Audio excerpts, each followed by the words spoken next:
Isang magandang araw mga kaibigan! Narito na naman po si Shenshen TV na magbabahagi sa inyo tungkol sa kwento ng pag-ibig. Pero kung bago ka pa lamang sa aking YouTube channel, paki-like lang po ng ating video, paki-click na rin ang subscribe button at ganon din ang bell icon para lagi kayong updated sa mga paparating ko pang mga uploads. Chapter 1. Naiinis siya kay Frankie. Sobrang bait, pasensyoso, to the point na nagmumukha na itong tanga sa mga siga sa kanilang lugar. Dahil nagpapaduro ang binata sa mga ito. Duwag ang tawag dito. Ginagawang katatawanan. Pero ang puso niya ay hindi pa rin napigilang tumibok para rito. At bakit naman hindi?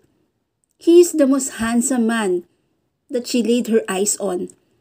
At ang mga halik na kanilang pinagsaluhan ay hinding-hindi na niya makakalimutan at palaging hahanap-hanapin. Hanggang dumating ang sandaling natuklasan niya na lahat ng ipinapakita nito ay pagkukunwari lamang. Maniniwala pa ba siya sa mga kataga ng pag-ibig na binibigkas nito para sa kanya?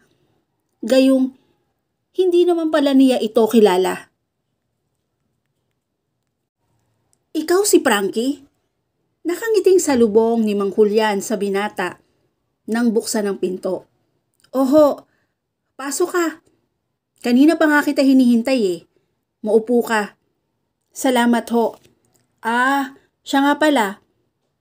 Nasabi na ba sa'yo kung ano ang plano? Oho, alam ko na ho.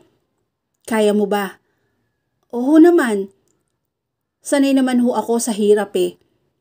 Mabuti naman kung ganon. Teka, tatawagin ko lang ang anak ko para magkakakilala na kayo. Sige ho. Nelo? Nelo, parinig ka na nga at may bisita tayo. Tawag na matanda nang dumungaw sa likurang bahay. Oho, isisilong ko lang ho ito mga siniba kong panggatong. Bumalik sa munting sala si Mang Julian. Sandali lang at igagawa kita ng kape ha.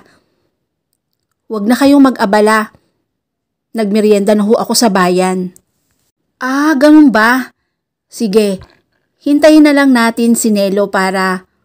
Tay, sa pagpasok ay may kaliitang lalaki bagamat malaki ang katawan. Oh, nariyan ka na pala. Halika at nang makilala mo si Frankie. Lumapit ang lalaki. At nagkakilala na sila. Magaan agad ang loob nila sa isa't isa. Parang dati na silang magkakilala at magkaibigan. At yon ay sa kabila ng agwat na mga anyo nila. Pandak si Nelo, may kaitiman ang lalaki. Kulot ang buhok at hindi kagandahang lalaki. Malayo-layo ang anyo ni Frankie. Bukod sa matangkad at malaki rin ang katawan, napakagwapo nito. Sa tunay na kahulugan ng salitang iyon. Mestizo look ang binata. Kahit pa moreno ang balat. Sa unang tingin ay aakalain na makakita rito na isa itong artista o ramp model kaya. Taka ng isang Puenta Bella.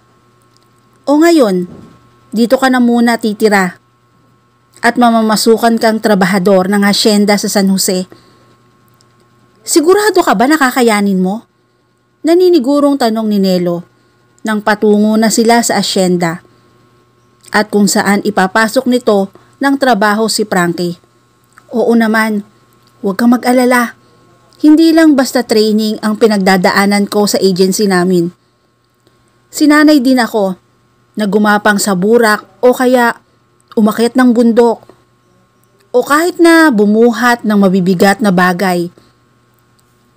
At saka, kayang-kaya ko rin ng mga trabahong mabibigat. Kahit pa nga kalabaw kaya kong buhatin. Pagbibiro pa ng lalaki. Mabuti naman. Pero kahit na nasabi sa akin ni tatay na sanay ka sa basagan ng mukha, hindi ka dapat magpakitang gilas sa mga taga rito ha. Baka maghinala sila kung sino ka. Oo naman. Ikaw talaga. Marami na akong misyon na nagawa Natatawa na lamang na wika ni Frankie.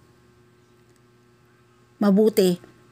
Mahirap na kapag ka nabuko tayo, hindi rin kita kayang ipagtanggol Bukod pa nga sa baka kami naman ang balikan ng mga taong yon. Huwag kang mag-alala, akong bahala. Mabuti. Hanggang sumapit na sila sa bukana ng asyenda sa San Jose kung saan may ilang lalaking nakabantay sa pinaka-gate ng mataas na pader na nakapaligid sa maluwang na solar. "O Nelo, may kasama ka yata?" Salubong na tanong ng isang malaking lalaki na sumalubong sa kanila. Oo, si Frankie. Pinsan ko taga Bicol. Siya yung sinasabi ko kay Mayor San Jose na ipapasok kong trabahador sa asyenda. Pinsan mo? Niloloko mo ba ako? Talasik nitong tanong habang pinapasadahan ng nanunuring tingin si Frankie mula ulo hanggang paa, pabalik. Hindi At bakit naman kita lolokohin? Maang na tanong ni Nelo. Bukod sa gwapo na, matangkad yang kasama mo Mestizo pa. Samantalang ikaw, pandak na, nog-nog pa. Binuntutan nito nang nakalolokong tawa ang sinabi. Oo nga Nelo. Sahog naman ang isa pang lalaki na lumapit sa kanila kaya narinig ang usapan nila. Abay hindi naman ka panipaniwala na may kamag-anak ang ganyan ang itsura Kahit nga ang tatang mo, mukha ring ita Lihim na nakukuyom si Frankie sa kanyang kamao. At talaga nga palang mahabang pasensya ang dapat ditong ibaon sa pagpunta sa lugar na yon. Hoy, wag na kayong magtaka Anak kasi ng Amerikano itong si Frankie. Tsaka, kung nakita ninyo ang nanay ko noong buhay pa, tiyak na sasabihin niyo kapanipaniwala ang mga sinasabi ko. Nakamag-anak ko siya Maganda't mestiza ang nanay ko. Kamukha ng nanay nitong pinsan ko. Nakangiti pa ring wika ni Nelo. Os, hindi nga. Oo nga. Maniwala. Uy, ikaw, totoo bang sinasabi ng pandak na ito? Baling ng isa sa kanya. Oo. Anak nga ako ng Amerikano. Pinilit ni Frankie ang ngumiti. Kahit na asar na siya sa kausap. Nagtrabaho kasi sa Olonga po ang nanay ko. Talaga? Wow! GI baby ka pala. Oo nga. GI baby palang pinsan mo. Pwede na bang makausap si Mayor San Jose? Sige. Sige, pasok kayo. Salamat. Halika na pinsan. Agad nang hinila ni Nelo ang binata. Ang angas naman ng mga bantay na yon. Pabulong na reklamo ni Frankie dito. Oo, masanay ka na. At huwag kang kukontra sa mga pinagsasabi ng mga mokong na yun Baka pag-initan ka. Talaga? At ano naman ang gagawin nila kung sakali? Ano pa? Di babanatan ka. At kapag ka lumaban ka, lagot na ang misyon mo. Tiyak na manghihinala sila kung sino ka at kung ano ka kapag ka nagpakitang gilas ka. Alerto ang mga yun Hindi naman kasi sila talaga tauhan ni Mayor Tauhan sila ni Don Edgardo at ng anak nitong si Ramil. Hindi lang ang bahay ni Mayor San Jose ang binabantayan nila, kundi ang malaking warehouse sa dulo ng loobang ito na inuupahan nila na ginagawang pagawaan daw ng mga furniture daw. Kuno, alam mo, makahulog ang wika ni Nelo. Ganun ba? Napatango na lamang si Frankie. Sige, pipilitin ko magpakumbaba sa mga mokong na yon kapag ka napasok na akong trabahador ng asyenda. Dapat lang hayun pala si Mayor mo. Mayor! Nelo, ikaw pala. Formal ang muka ng may edad na alkalde nang lumingon sa kanila. Pagkunway na pasulyap ito kay Frankie. May kasama ka? Magandang umaga ho. Si Frankie nga ho pala, yung pinsang kong taga Bicol na ipapasok ko sanang trabahador sa asyenda. Ah, siya ba? Nanunuri din ang tinging iniuukol ng lalaki kay Frankie. Pinsan mo siya? At papasok siyang trabahador sa asyenda? Tila hindi makapaniwala ang himig nito. Oho, abay, bakit hindi niya alam kung anong trabaho sa asyenda? Sa tipo niyang pinsan mo mukhang hindi sanay sa hirap ah. Naku, hindi ho. Malakas ho yan. Kaya ho niyang makipagbuno sa kalabaw. Sanay ho yan sa gawaing bukid. Sigurado ka? Oho naman. Muling tumuon ang nanunuring tingin ng matanda kay Frankie. Mayor, medyo gwapo lang ho siya ng konti sa akin at moreno lang ang balat. At tipong artistahin, pero maglulupa rin ho yan. Bakit hindi kayo magkamuka? Tila hindi pa rin kumbinsido ang alkalde. Sinabi uli ni Nelo sa matanda ang sinabi nito sa mga bantay sa gate. Bueno, kung ganyang ikaw ang gumarantiya at mahusay siyang magtrabaho, sige, tanggap na siya. Isama mo muna siya sa pag-aani ng mangga ha. Teka, sanay ka bang umakyat sa mga puno? Oho, sanay ho ako. Mabuti. Sige, tanggap ka na. Natigilan sa iba pang sasabihin si Mayor San Jose nang masulya pa nito ang isang BMW na papasok sa malaking gate. Ah, sige.